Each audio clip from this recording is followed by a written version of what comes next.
Housing Bureau. So I move that amendment. Second. So we have a motion from Commissioner Fritz, a second from Commissioner Fish. Please call the roll on the amendment unless there's any further discussion. I don't see any. Fish. Aye. Saltzman. Aye. Udaly. Aye. Fritz. Aye.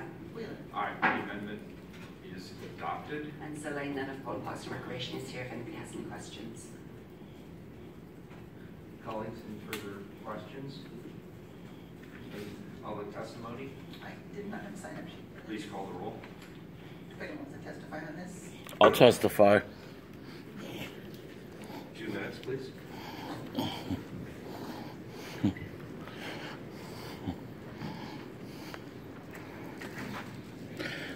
Well, we're stuck back in the same situation where we have you guys spending money and low-income people that don't have the money, that can't afford to go to community services.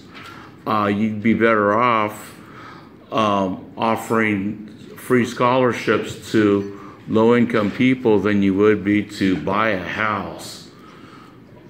And I wanted to bring that up because, like I said, you guys can provide free scholarships for low-income people. We do that in a different section of the budget. This is from the parks budget. So we do provide scholarships in another section of the budget. Well, I know. I'm just saying that you're using all this money to buy a house when you could use this money to help lower-income people, and that's what I wanted to bring up. Very good, thank you. Is there any further public testimony? Seeing none, please call the roll. Fish. Aye. Saltzman. Aye. Udaly. Aye. Fritz. It's been a long time coming, thanks to Peter Buck and the others in my office, as well as Zelene Nunn, Keith Dawson, and others in Bolton Parks and Recreation. Aye. Wheeler. All right, the ordinance is adopted as amended. Back to item 723, please. Replace code pertaining to private for hire transportation in the city. Second reading, please call the roll. Fish. This is good work. I'm pleased to support it. Aye. Saltzman. Well, I want to thank Mark Williams and others and people out who helped put together this code, and also our Private for Hire Advisory Committee.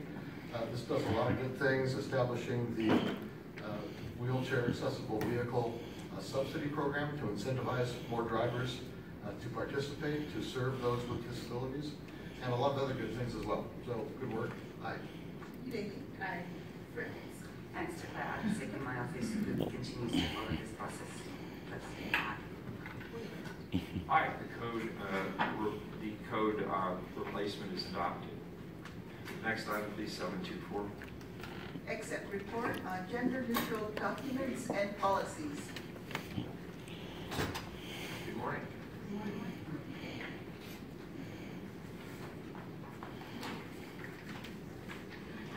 name is Linda Hu.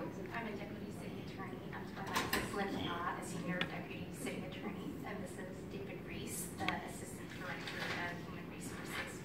We wanted to give you an update on the status of the city's gender neutral language policies.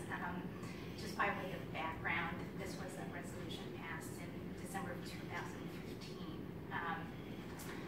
The first part of the resolution dealt with conversion of single-user restrooms to all-user restrooms, and that part of the resolution has been accomplished and is still ongoing with different building plans. But what we wanted to report to you on today was the second portion, which is the portion that has tasked the city attorney's office and the Bureau of Human Resources with assisting all of the city bureaus with reviewing their policies and documents for any gender-specific language and revising and replacing them with gender-neutral language where practical. As part of that process, our offices developed some guidelines, which is attached to our report as Exhibit A. The guidelines provided a non-exhaustive list of the documents that should be reviewed, along with methodology for reviewing and replacing any gender-specific language. We also asked each of the bureaus to appoint a lead person and then to provide a game plan as to when each bureau would accomplish this. The city or the bureau's responses are attached to our report as exhibits B and C. So look to those to see which the game plan for each bureau.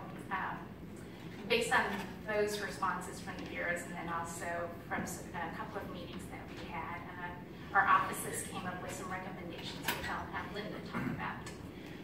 My name is Linda Law, and I'm a deputy city attorney for the city attorney's office.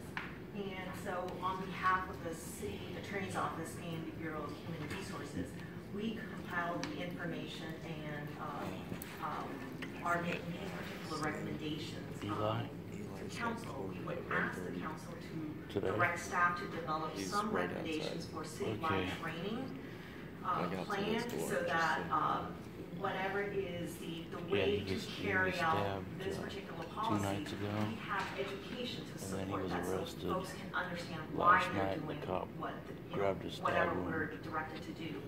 In addition, we would ask for direction to direct staff to develop a citywide style guide for gender neutral language so that we are consistent in the use as a city as a whole versus bureau to bureau to bureau.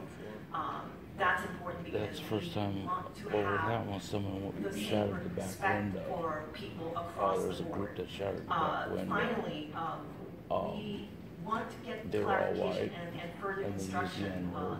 to direct us And when I to come pulled back out the with back window got shattered, he a got out resolution, and a ran. binding I resolution so ran that out we and are chased. all on the So same we page both as to chased.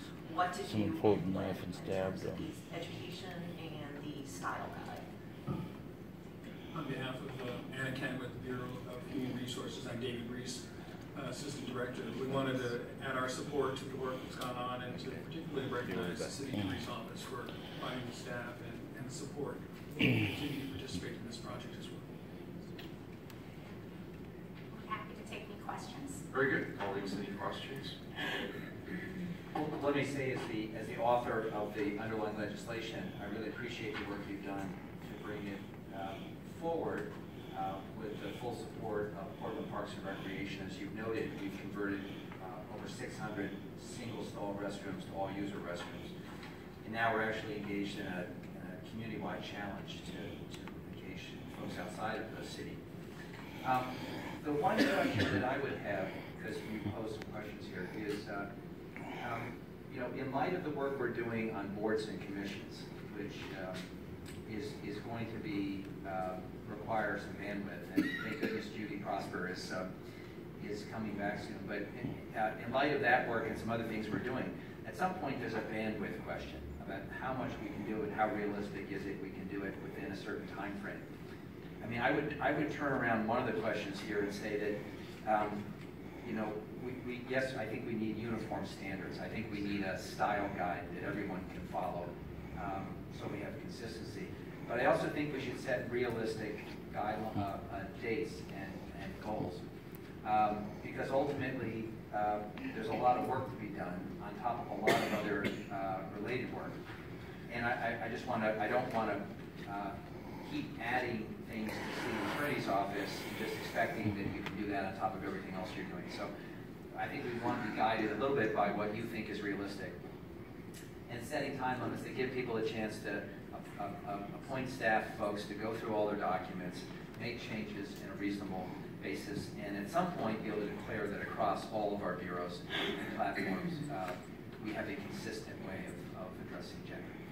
So we may not actually get to that question today, and I know you've made some progress, but I want to be respectful of the bandwidth of the city attorney's office. And if it turns out we need a dedicated person to do this, like what we've done with some other council priorities, like our ADA implementation plan and the like, I think we should then have a serious conversation about whether there's an additional staff person that's needed to get this done. It's extremely important. I'm proud of the work, but I also want to make sure we have a realistic plan for getting it done. We appreciate that.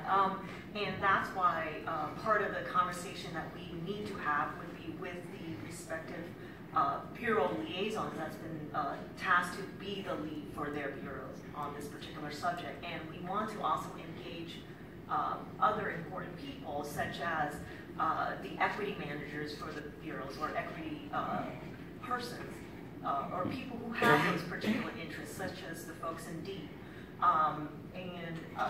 And also with their help to identify the right members across the city who want to participate and who have the bandwidth to participate. Mayor, can I make a suggestion? Please. Because this ultimately, the city attorney's office reports to you, and you know we run into the same challenge here of lots of different folks coming together.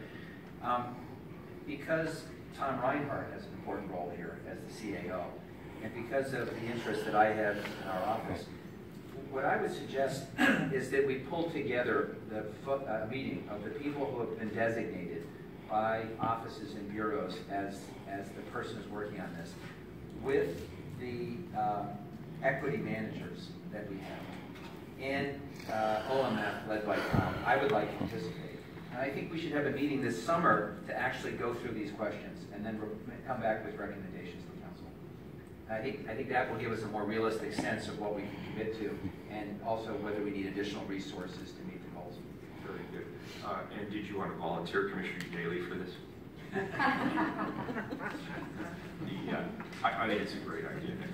And if it's possible, I would suggest we pull together a meeting in July or early August and just do it over lunch hour and have that conversation. Yeah, I think that's a good idea.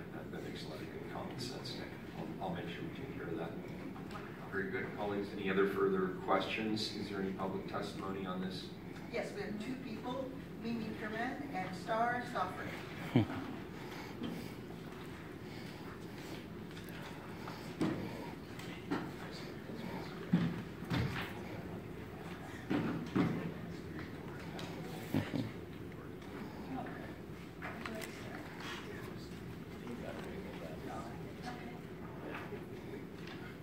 My name is Mimi Gurman, and I was reading the entire agenda item the other day, and I was really surprised that in like 41 pages, people still couldn't quite figure out how to just be human. This, to me, it's like the city's looking for the bureaus, some of the bureaus, specifically the cops bureau, are looking for. I'll just read it because it's so much easier to read. The Bureau will need support to include added personnel, training, guidance from experts. Are you serious? Following staff development and guidance provided by the city, we would begin the internal policy development process to create equality for people who work in the PPB. What this says to me is, first of all, they're completely incompetent as human beings to even function, because they need a whole support team to figure out how to be okay with a trans person or a queer person on the police force. And secondly, this is leeway here. This is the path to coming in to say we want more money in order to consider if we're going to do this at all. And Amanda, I mean, with you and the bathroom thing, you know, from this past year, Amanda, you did it. You can shake your head, but you did that. You created inequality in this building by your comments. And you know what? This is my response, especially to the PPB, regarding inequality and the absolute insanity of not knowing how to be humane, as if we would expect anything else from the PPB. No one is equal until all are equal. End racism in PDX by dismantling the slave catchers, the KKK, the PPB. If not, your talk, this agenda is propaganda of the state. Fuck the police. That is why we say that. Next, thank you. And you guys, remember, we're not in any way trying to edit what people say, but we do have an FCC license. So just keep that in mind, because this is broadcast. Hi, my name is Red Hamilton. I identify as a non-binary person. I would like to know if anybody on this panel is from the LGBTQ plus community to that for the people that can benefit from these bathrooms. No? Because I would want somebody to come talk to me about, you know, the bathrooms. Because I'm directly affected when I go into a bathroom that doesn't match my gender. So, just saying, you should probably talk to the people that would probably benefit from that. And if you want to talk to me, you can. Thank you. I'm here. Appreciate that offer. Thank you. Good afternoon. Star Stoffer. This issue, it concerns me personally. My partner is transgender, and as well as Red, I am disturbed by the fact that it doesn't seem to be that there's any representation of the LGBTQ plus community behind us in regards to this issue. I also like the idea of, and I know she's very busy, but I like the idea of Chloe taking this over because, God forbid, Amanda takes it over. She'll be peeking over every bathroom stall in the city.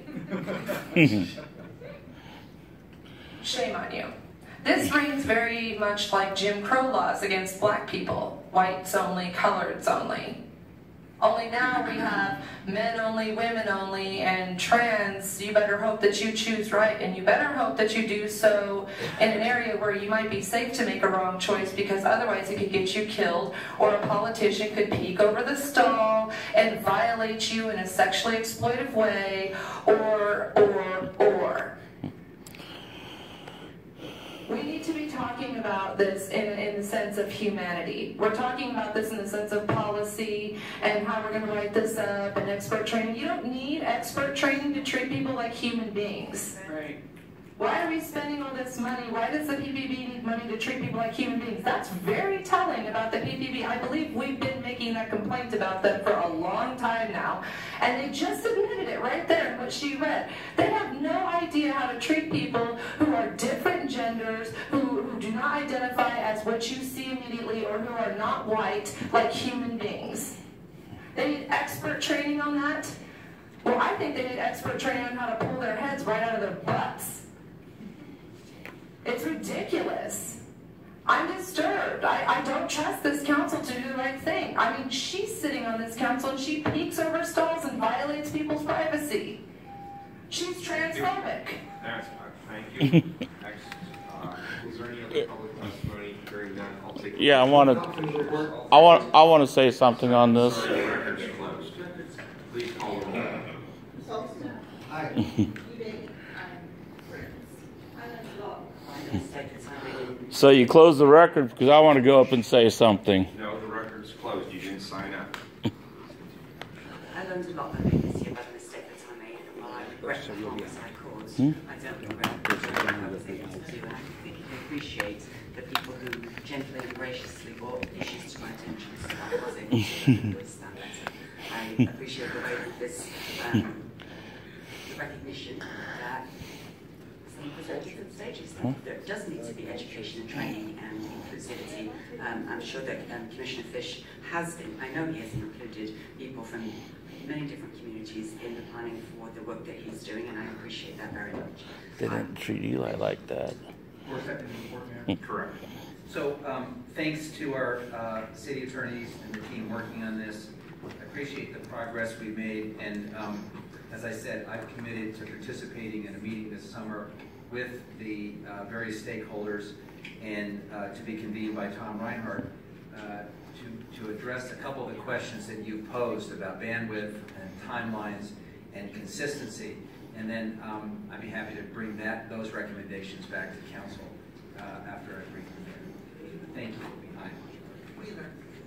Aye, the report is accepted. Please read 725 and 26 together. Hey. 725, accept bid of Hey, Tech are you city attorney? for the Greenleaf Pump Station project for $1,286,550. And 726, accept bid of Duke Construction and Excavation LLC for the Ventura Park Play Area Improvements and Lou project for $764,991. Come on up. Oops, all right.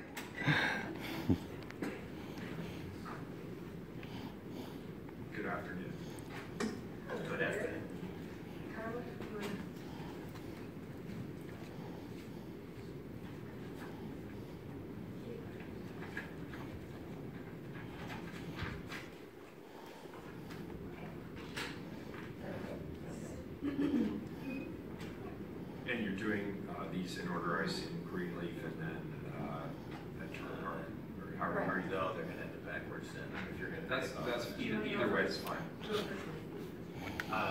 Okay. Good afternoon, Mayor Wheeler, members of the council. Item 725 is the procurement report recommending a contract award to TEK Construction for the Alder Pump Station upgrade for $1,286,550.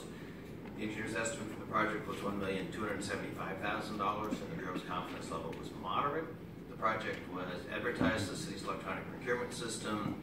5 bids are received, and in response to it, Tech Construction is the lowest responsible bidder, 1% under the engineer's estimate. Portland Water Bureau, along with Procurement Service, identified an aspirational goal for DMWSB subcontract supplier utilization of 20%. As per our standard policy, there is a total of $303,380, or 23.6%. Certified firm participation in this project. Apportioned as follows: DBE 260-120 doing electrical work, MBE $1,000 with project supplies, and an enriching small business $42,260 supplying CMU walls. Tech Construction is located in Bellingham, Washington. They are not a state certified DMWSB contractor. They do have a current City of Portland business tax registration and are in compliance with the city's contracting requirements. If the council has any questions, I can answer anything about the bid itself, or Teresa Elliott is here if you have questions about the project. I just have one. What are the implications for not having the MWSB certification? What does that mean in a practical sense? They're not they're a Washington firm. They are not a certified Oregon firm. They are not, however, certified either in the state of Washington, meaning they're not minority-owned, women-owned, or disadvantaged. Okay, I see. But that in no way precludes them then from yes. They still have to meet our minimum requirements with regard to. Oh yes, yeah, absolutely, sir. They are fully compliant with all Portland contracting requirements. Oh, so you're just saying the firm itself. This is the certification. Okay, I got it. I misunderstood you. Thank you. That's all. Thank you. Great. And on to Duke. Okay. Go ahead. Okay. Hello, Mayor Wheeler and Commissioners. My name is Laura McGuire. I'm the Parks Development Program Manager. And we're here today to accept a bid from Duke Construction and Excavation for the Ventura Park Play Area improvements and loop project for $764,991. Ventura Park is located at Southeast 113th and Southeast Stark. It's again part of the 2014 bond measure program. This particular project falls into 2 theme areas: playgrounds and restrooms that we're going to be repairing. This map shows Ventura Park as a 7.25 acre park in southeast Portland. You can see the Hazelwood neighborhood around it. It's bordered mainly by single family and multifamily housing. And on its northeastern edge, you can see Ventura Park Elementary School. The yellow is the school. The park is an active park with 2 play areas, a pump track, decommissioned wading pool, and we are going to be making renovations to the play area. This shows the existing play area. The project will replace this old equipment and the surfacing and increase the overall play